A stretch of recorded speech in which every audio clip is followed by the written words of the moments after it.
Let's be real for a second. Reading through API specifications probably isn't your idea of a thrilling Friday night, right?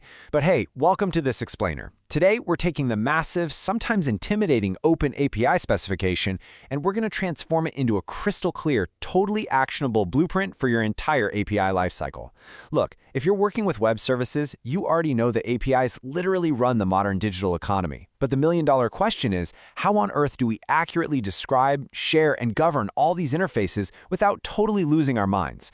Well, that's exactly what we're going to unpack today. And I promise you, getting a handle on this, it's going to save you countless hours down the road.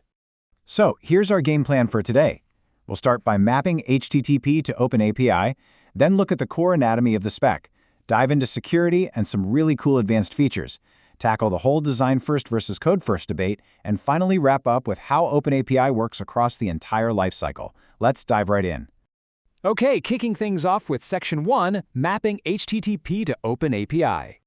I want you to think of the OpenAPI Specification, or OAS, as a kind of universal translator.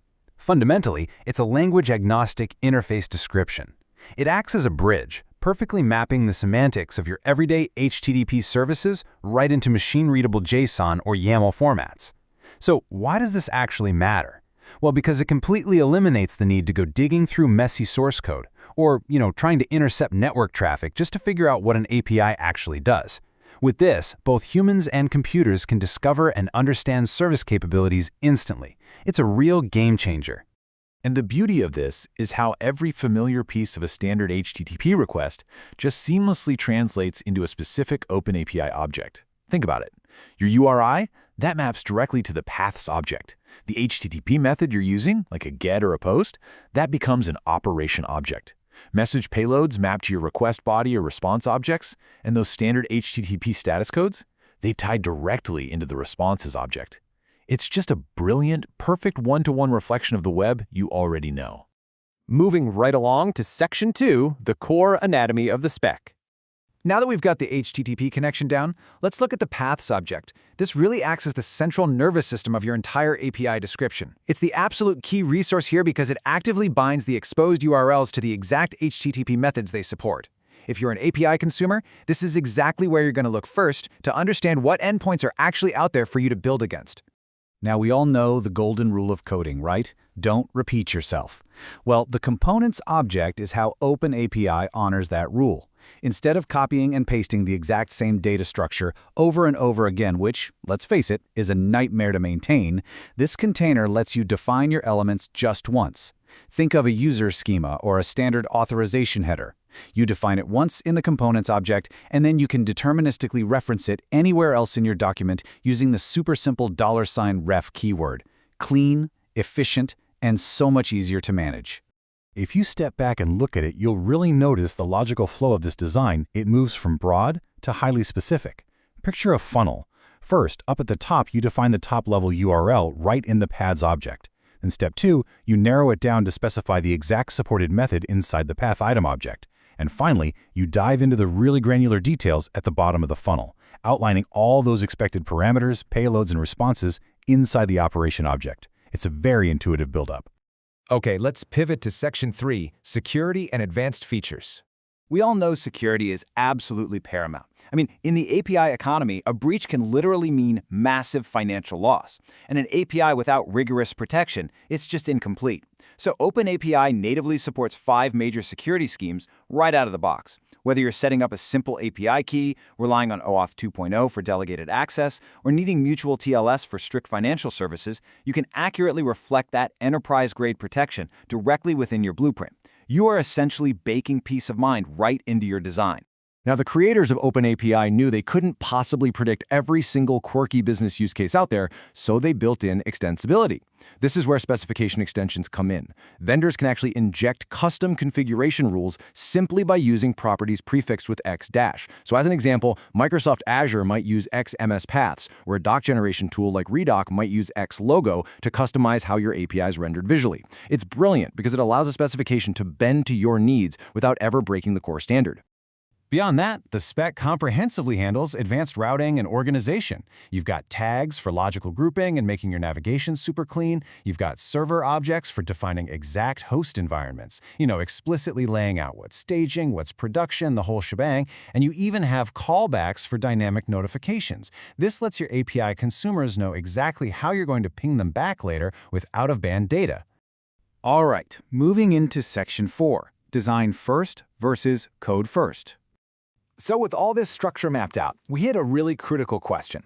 Is your source code actually the best place to maintain all these API descriptions, tags, and complex documentation? Think about it. If you're generating specs straight from the codebase, are your backend developers really going to take the time to write pages of beautiful, marketing-friendly descriptions? Yeah, probably not. So who really owns the shape of the API? Is it the developers, the product managers, or the technical writers? It's definitely a balancing act. Picture a scale. On one side, you have the code-first approach. This keeps the implementation perfectly in sync because, well, it's tied directly to the code base. But on the other side, a design-first approach establishes an upfront contract. And doing that design upfront is huge because it empowers your copywriting, your DocOps, and your governance teams to shape the API completely outside that core code base. In reality, what we see is that a lot of the most successful organizations end up using a clever hybrid of both. Finally, let's jump into Section 5, OpenAPI across the lifecycle. We all know that updating specs across a complex lifecycle is notoriously difficult. But there's this emerging specification called overlays, and it acts almost like surgery without the scars. It solves a massive lifecycle problem by allowing teams to patch in new features late in the game.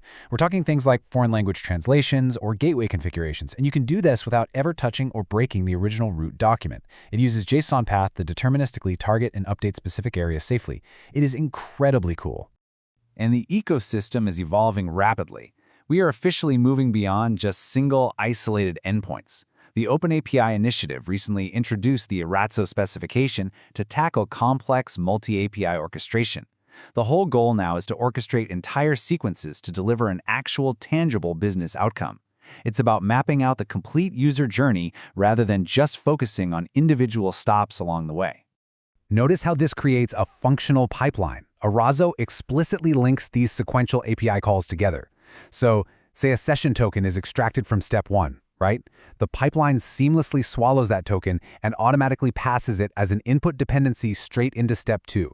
It takes what used to be isolated endpoints and strings them into continuous, highly functional user journeys without any manual intervention. And honestly, the ecosystem of tools built around this specification is genuinely impressive. Throughout the entire software lifecycle, your OpenAPI spec acts as the main engine. It powers tools like Redoc for gorgeous interactive documentation.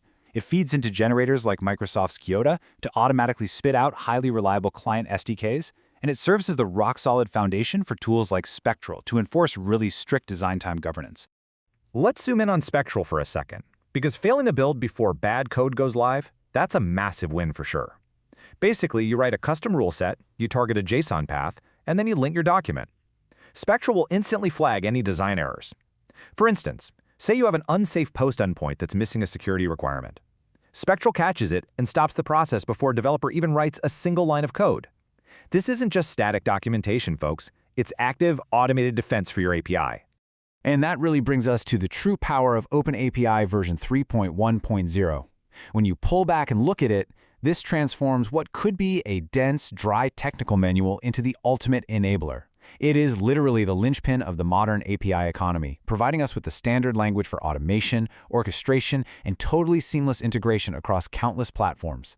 So the crucial point I want to leave you with today, I want you to look at your own organization. Are you just generating OpenAPI documents to gather digital dust on some internal wiki? Or are you truly weaponizing this specification to govern, orchestrate, and architect your entire business?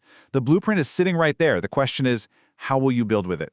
Thanks so much for joining this explainer, and I'll catch you next time.